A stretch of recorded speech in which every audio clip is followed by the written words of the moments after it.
नमस्कार दोस्तों, infra talks के नए एपिसोड में आपका स्वागत है। तो चलिए शुरू करते हैं। पहली खबर की शुरुआत करते हैं national highways authority of India से, जिन्होंने काफ़ी यूनिक प्लान्स अनवेल किए हैं हाईवेज और एक्सप्रेसवेज को लेकर। और अब डिसाइड ये किया गया है कि नेशनल हाईवेज के अलोंग बी कॉरिडोर्स को डेवलप किया जाएगा। दोस्तों, अभी आप जानते हैं कि हाईवेज और एक्सप्रेसवेज के बीच या फिर साइड पर थोड़ी बहुत जगह आनी चाहिए, पहले एक बार करके रख देती है, ताकि अगर फ्यूचर में एक्सपांशन की जरूरत पड़ती है तो रोड को एक्सपांड किया सके। लेकिन जब तक उस रोड को एक्सपांड नहीं किया जाता है तब तक उस जगह पर प्लांटेशन का काम कर दिया जाता है, जो देखने में थोड़ा अच्छा लगता है। लेकिन अब इस नए प्लान के अंतर्गत होगा है कि स्पेसिफिकली ऐसे ट्रीज, श्रब्स, हर्ब्स और ग्रासेस जिन पर बीज पॉलिनेट करती हैं, उनकी प्लांटेशन यहाँ पर की जाएगी। इनिशियली फोकस होगा 3 कॉरिडोर्स के ऊपर, और अगर ये पायलट प्रोग्राम सक्सेसफुल रहता है तो देश के और भी बहुत सारे हाईवेज पर ऐसे काम किए जाएंगे।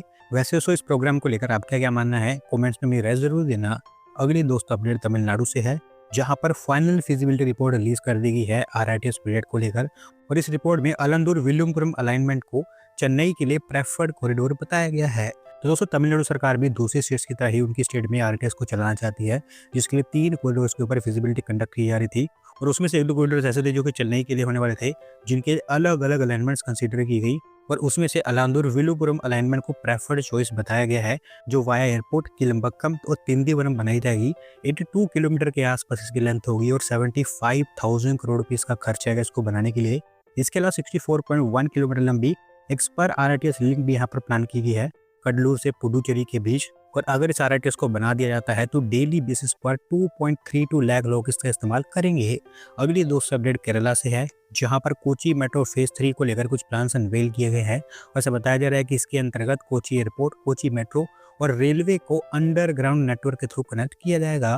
दोस्तों, हालांकि पहले प्लान ये था कि कोची मेट्रो फेज 2 में ही ये प्लान बना दिया जाए, लेकिन वो टलता चला गया। और अब डिसाइड ये हुआ है कि फेज 3 के अंतर्गत सारा काम किया जाएगा, जहाँ पर 8 किलोमीटर के आसपास अंडरग्राउंड स्ट्रेच को इवेल्युएट किया जा रहा है, जिसमें निजाम बसेरी रेलवे स्टेशन, कोची एयरपोर्ट और ताज होटल पर मेट्रो स्टेशन बनाने की बात की गई है।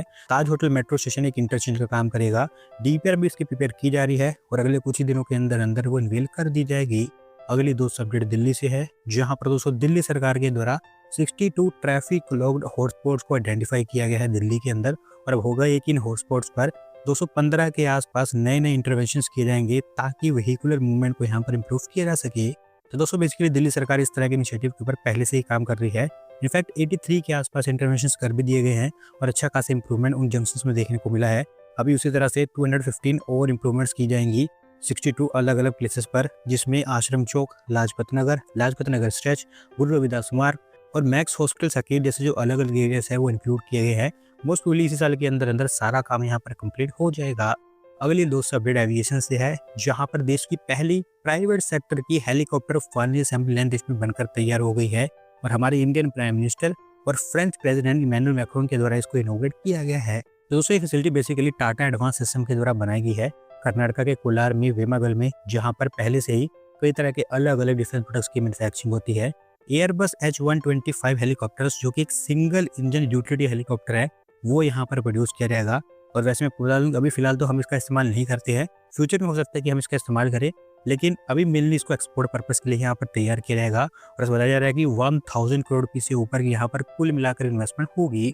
अगली दोस्त अपडेट असम से है, जहाँ पर स्टेट गवर्नमेंट 4 और नए एयरपोर्ट्स डेवलप करने की प्लानिंग में है।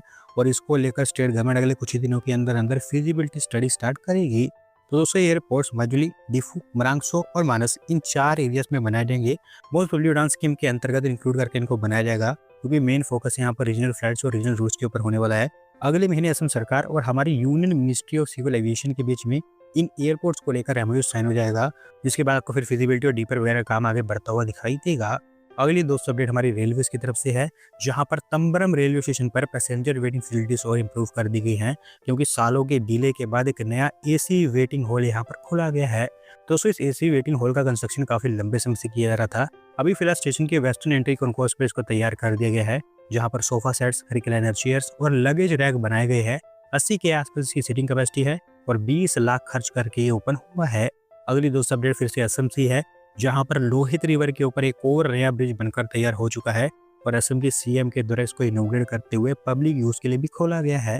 तो दोस्तों, ब्रिज जैसे कि मैंने बताया कि लोहित रिवर के ऊपर बना है, तो स्पेसिफिकली इसको सिलेघाट के पास बनाया गया है, जो लखीमपुर डिस्ट्रिक्ट को मजुली से कनेक्ट करता है।